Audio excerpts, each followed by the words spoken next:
Pemirsa, jelang Paskah kami hadirkan inspirasi dan refleksi iman dari Tanah Perjanjian. Kalau Anda berkunjung ke Israel, salah satu tempat yang wajib dikunjungi tentu saja Yerusalem. Nah, sekarang kami ajak Anda mengunjungi sejumlah tempat wisata religi bagi umat Kristiani. Salah satunya ruang perjamuan terakhir yang dipercaya sebagai tempat berkumpul Yesus bersama para muridnya sebelum akhirnya ia disalibkan dan wafat.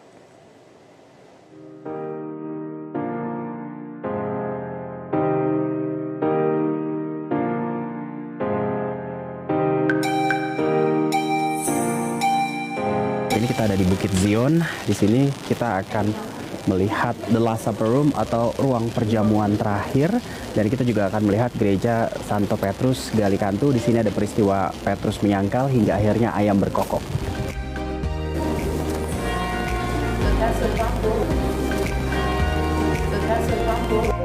Banyak peristiwa penting dalam kekristenan yang terjadi di sini.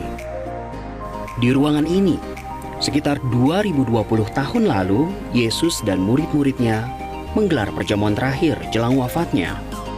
Yesus mengawalinya dengan membasuh kaki murid-muridnya pada Kamis Putih di malam sebelum penyaliban terjadi. Ini adalah lambang pelayanan kasih yang dicontohkan Yesus pada para muridnya. Di tempat ini juga, Yesus menampakkan diri kepada para murid sesudah kematiannya. Dan tak hanya itu, peristiwa Roh Kudus turun atas para rasul diyakini terjadi pula di ruangan spesial ini.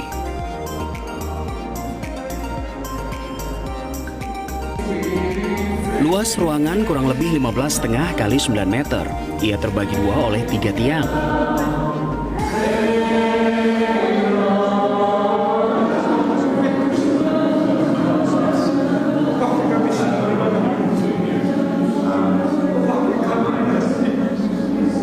Beruntung, saya dan rombongan berkesempatan menggelar ibadah walau tak bisa berlama-lama.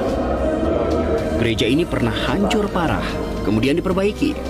Namun ia hancur lagi oleh kerajaan Persia pada tahun 614 Masehi. Sempat diperbaiki, bangunan ini lagi-lagi dihancurkan pada tahun 1006 Masehi oleh Khalifah Al-Hakim. Namun setelahnya diambil alih oleh tentara salib. Dan di era Israel modern, bangunan akhirnya dikelola Ordo Fransiskan dari Katolik Roma hingga sekarang. Usai dari The Last Supper Room atau ruang perjamuan kudus, saya kembali turun dan masuk ke sebuah sinagoga, rumah ibadah umat Yahudi. Di sini peziarah laki-laki dan perempuan dipisah sesuai dengan ketentuan agama Yahudi. Jadi di bawah ruang perjamuan kudus ada makam dari Raja Daud atau Nabi Daud yang diyakini berada di sini di kota Yerusalem. Tapi ini sesuai tradisi, karena kalau menurut Alkitab makam Raja Daud itu ada di kota Daud, yaitu Bethlehem. Ya, ini sesuai tradisi saja yang mulai berkembang sejak tahun 135 Masehi. Dari sejumlah literatur diketahui saat itu para pejuang perang salib secara simbolis menetapkan bahwa disinilah Raja Daud, sang penulis kitab Mazmur, dimakamkan.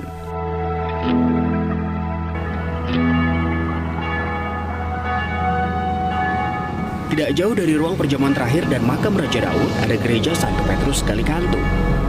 Galikantu dalam bahasa Ibrani artinya ialah ayam berkokok. Perhatikan jam bukanya ya, agar tidak salah jam kunjungan. Di pintu masuk utama gereja ada pahatan kisah Rasul Petrus yang menyangkal Tuhan Yesus hingga 3 kali. Disinilah diyakini peristiwa itu terjadi. Di atas pintu juga terpahat kutipan kitab Mazmur 121 ayat 8 dalam bahasa Latin, yang artinya, Tuhan akan menjaga keluar masukmu dari sekarang sampai selama-lamanya. Interior dalam gereja terlihat sangat sederhana, sama seperti sosok Santo Petrus yang digambarkan dalam kitab suci. Yang unik di gereja Katolik Roma ini, tabernakel atau lemari penyimpanan hosti ditempatkan bukan persis di depan altar, melainkan agak ke kanan. Saya semakin berdecak kagum saat memasuki area bawah tanah gereja. Suasana hikmat begitu terasa. Tuhan Yesus diyakini pernah dipenjara di sini jelang penyalibannya. Di saat yang sama dengan kunjungan saya, ada rombongan peziarah dari negara lain yang juga sedang beribadah. Kami pun antre untuk juga bisa beribadah.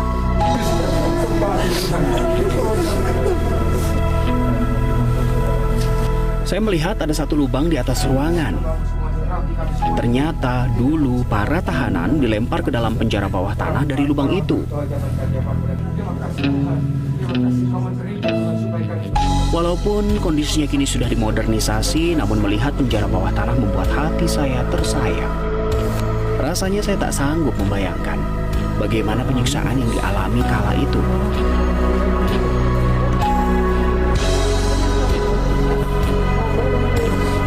Di belakang gereja ini kita masih bisa melihat bangunan asli penjara. Sejumlah patung diorama yang ada menggambarkan pengangkatan Petrus hingga akhirnya Galikantu, ayam berkokok. Ada satu lagi yang luar biasa dari tempat bersejarah ini, yakni Holy Stairs. Holy Stairs adalah tangga yang dipijaki Tuhan Yesus saat keluar penjara sambil memanggul salibnya. Jadi gereja Santo Petrus Galikantu ini sekaligus rumah Imam Kayafas, dan tangga ini adalah tangga yang digunakan Tuhan Yesus untuk keluar dari penjara dan menuju ke Bukit Golgota sambil memanggul salibnya. Gereja Saint Peter Galikantu yang dibangun pada tahun 1931 dengan gaya arsitektur Neo-Bizantium. Dari Yerusalem, dari Salampesi, Dwi Yudi Hartato, Metro TV.